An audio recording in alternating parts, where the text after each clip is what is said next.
تخيلوا معي أننا نبدأ رحلتنا من أهدأ مكان في المنزل، غرفة النوم، لنصل منها إلى أعقد مكان، القلب البشري.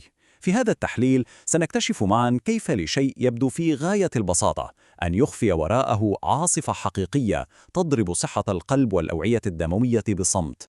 وهذا يأخذنا لسؤال مهم جدا: هل الشخير المعتاد الذي نسمعه كل ليلة هو مجرد إزعاج بسيط لمن ينامون بجوارنا، أم أنه في الحقيقة جرس إنذار صامت لمشكلة أكبر بكثير؟ تعودنا جميعا أن نعتبر الشخير أمرا طبيعيا جدا، لكن الأدلة العلمية التي سنستعرضها معا ستجعلنا بكل تأكيد نعيد التفكير في هذا الاعتقاد، لنفهم ما يسمى بانقطاع النفس الانسدادي النومي. الأرقام هنا قد تصدمكم قليلا، فنحن نتحدث عن إصابة حوالي 6% من الرجال و4% من النساء من قطاع النفس الانسدادي النومي. قد تبدو مجرد أرقام، لكن المفاجأة الحقيقية هي أن هذا الاضطراب في الواقع أكثر شيوعاً من أمراض نعرفها جميعاً مثل الربو، بل حتى أكثر من السكري من النوع الثاني في بعض المجتمعات. إنه ينتشر كالنار في الهشيم، والمشكلة الكبرى أنه غالباً ما يمر دون أي تشخيص. خريطتنا لهذا التحليل سريعة وواضحة: أولاً تشريح النوم، ثانياً التهديد القلبي الخفي، ثالثاً طرق التشخيص، رابعاً ثورة أجهزة التنفس، وأخيراً الحلول الجراحية وتغييرات نمط الحياة. دعونا ننطلق فوراً. القسم الأول: تشريح النوم. قبل أن نفهم المشكلة يجب أن نعرف كيف تعمل الآلة في وضعها الطبيعي والمثالي. فالنوم ليس مجرد إطفاء لمفتاح النشاط في أجسادنا، بل هو عملية حيوية لا غنى عنها. النوم الصحي مقسم إلى مراحل، ولكل مرحلة وظيفة محددة تماما. لدينا مثلا مرحلة حركة العين السريعة أو ما يعرف بريم، والتي تأخذ حوالي 5 وقت النوم، وتكون بمثابة مركز الصيانة لعقولنا ولتقوية الذاكرة. في المقابل لدينا المرحلة الثالثة من النوم العميق، وهي ورشة العمل الخاصة بالجسد، حيث يتم التجديد البدني وإصلاح الأنسجة. كلتا المرحلتين في غاية الأهمية، وأي خلل فيهما يعني أن أجسادنا ببساطة تحرم من الصيانة اليومية الضرورية. لنقارن الآن بين الحالتين. أثناء النوم الطبيعي كل شيء هادئ، ينخفض معدل ضربات القلب ويهبط ضغط الدم، إنها حالة من السلام التام. لكن بمجرد حدوث انقطاع النفس الانسدادي ينقلب هذا السلام إلى فوضى حقيقية، تضطرب كل الاستجابات الطبيعية في ثوان، وهذا التخبط هو بالضبط ما يمهد الطريق لكوارث صحية حقيقية. القسم الثاني: التهديد القلبي الخفي. دعونا نترك السطح والشخير المزعج ونغوص أعمق بكثير لنرى كيف يتم إرهاق القلب في الخفاء. كل نوبة من انقطاع النفس تمر ب3 مراحل سريعة ومخيفة حقا. في البداية تكون مستويات الأكسجين طبيعية أو منخفضة بشكل طفيف، ثم فجأة يغلق مجرى الهواء تماما. هنا في المرحلة الثانية ينخفض الأكسجين بشدة، فيرتفع ضغط الدم ومعدل ضربات القلب بشكل جنوني كمحاولة للإنقاذ. لتأتي المرحلة الثالثة والذروة، حيث يرسل الدماء إشارة استيقاظ عنيفة ومفاجئة لفتح مجرى الهواء، مما يدفع القلب لأقصى درجات الإجهاد. تخيلوا معي أن هذه الدورة القاسية تتكرر مئات المرات في الليلة الواحدة. لنتوقف عند مفهوم مهم جدا يسمى الضغط السلبي داخل الصدر. لتتخيلوا الصورة بشكل أوضح، الأمر أشبه بتشغيل مكنسة كهربائية مسدودة تماما. عندما يحاول الشخص سحب الهواء بقوة ضد حلق مغلق، ينخفض الضغط داخل الصدر بشكل عنيف جدا ليصل إلى ما دون -80 سنتيمترا من الماء. هذا السحب القوي يضغط على القلب مباشرة ويمنعه من الامتلاء بالدم كما يجب، لتصبح عملية ضخ الدم مهمة شاقة. وكأن هذا العبء الفيزيائي لا يكفي، يقرر الجسم إطلاق جرس إنذار كيميائي، فهبوط الأكسجين يجعل الجسم يستجيب بشراسة، فتضيق الأوعية الدموية بشكل مفاجئ وتفرز كميات هائلة من الهرمونات مثل الأدرينالين. هذه المواد الكيميائية تضع الجهاز العصبي في حالة طوارئ قصوى لتضاعف من الإرهاق على قلب متعب بالأساس. إنها حرفياً حرب تدور بالداخل. وما هي نتيجة هذه المعارك الليلية المتكررة؟ للأسف دمار حقيقي على المدى الطويل. نحن نتحدث عن عواقب لا يستهان بها أبدا، فارتفاع ضغط الدم يصيب ما بين 30 إلى 50% من المرضى. ولا يتوقف الأمر هنا، بل يمتد لأمراض الشرايين التاجية واضطرابات نبض القلب، بل وحتى فشل القلب الأيمن والأيسر. باختصار، انقطاع النفس النومي هو عامل خطر رئيسي ومستقل تماما يهدد القلب. القسم الثالث: تشخيص انقطاع النفس.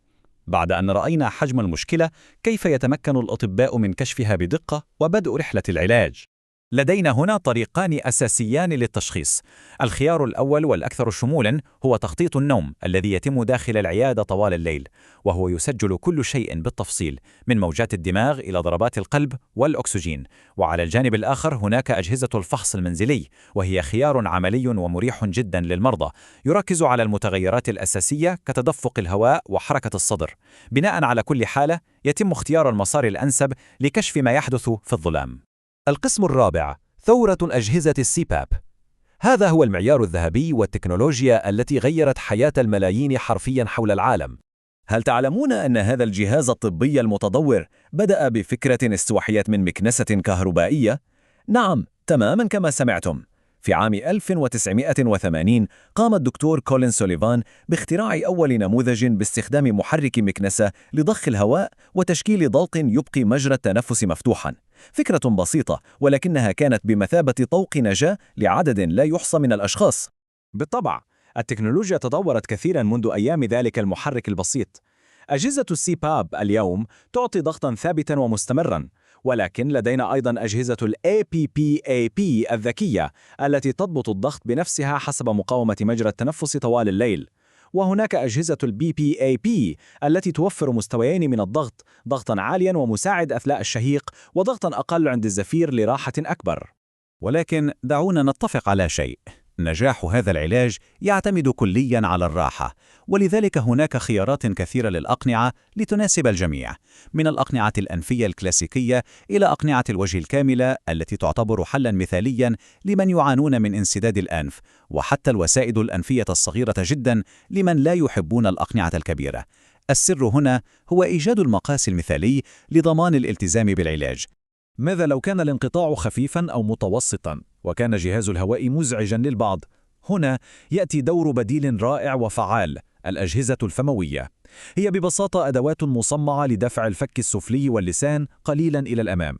هذه الحركة البسيطة تصنع فارقاً هائلاً في إبقاء الحلق مفتوحاً ومجرى الهواء سالكاً طوال الليل. القسم الخامس والأخير: الجراحة ونمط الحياة. ماذا نفعل عندما لا تكفي الأجهزة ونحتاج لخطوط دفاعية إضافية؟ في بعض الأحيان تكون الجراحة هي الحل الحاسم.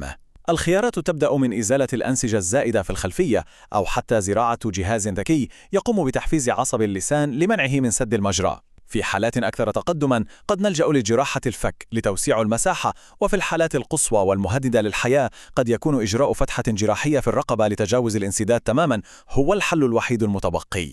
إلى جانب ذلك هناك دور ضخم لنمط الحياة والأدوية. اليوم أصبحت أدوية إنقاص الوزن الحديثة مثل الترزيباتيد تلعب دوراً واعداً جداً في تقليل تضييق مجرى الهواء، كما أن بعض التعديلات البسيطة في عاداتنا تصنع العجائب، مثل التدرب على النوم على الجانب والابتعاد التام عن الكحول أو الأدوية المهدئة التي ترخي عضلات الحلق قبل النوم. إنها خطوات يومية ولكنها قوية. لنعود الآن إلى الفكرة الأساسية في تحليلنا: علاج مجرى التنفس يعني إنقاذ القلب. التدخل الطبي الفعال لا يوقف المشكلة فحسب، بل يعكس الأضرار الحاصلة، فهو يساهم بشكل جذري في خفض ضغط الدم وتقليل الإجهاد على القلب، ويعيد تنظيم النبض. استعادة التنفس السليم ليلاً هي ببساطة الدرع الواقي الذي يرفع أعباء هائلة كانت تنهش في القلب بصمت. كل هذا يقودنا إلى حقيقة يجب أن نضعها نصب أعيننا دائماً: النوم هو علامة حيوية. تماماً كنبضات القلب أو ضغط الدم، جودة نومنا هي انعكاس مباشر لصحتنا ككل. يجب أن نتوقف عن التفكير في النوم كنشاط ثانوي أو رفاهية، فهو في الحقيقة ركيزة أساسية لا غنى عنها لبقائنا البشري وصحتنا المتكاملة. وهذا العرض يتركنا أمام تساؤل مهم يدعو للتفكير. بعد أن عرفنا كل هذا الدمار الخفي الذي يسببه انقطاع النفس على قلب الإنسان، ألم يحن الوقت لنتوقف أخيراً عن تجاهل الشخير؟ الوعي هو دائما الخطوة الأولى، لأن الاهتمام بتنفسنا أثناء النوم هو في جوهره اهتمام بحياتنا ذاتها.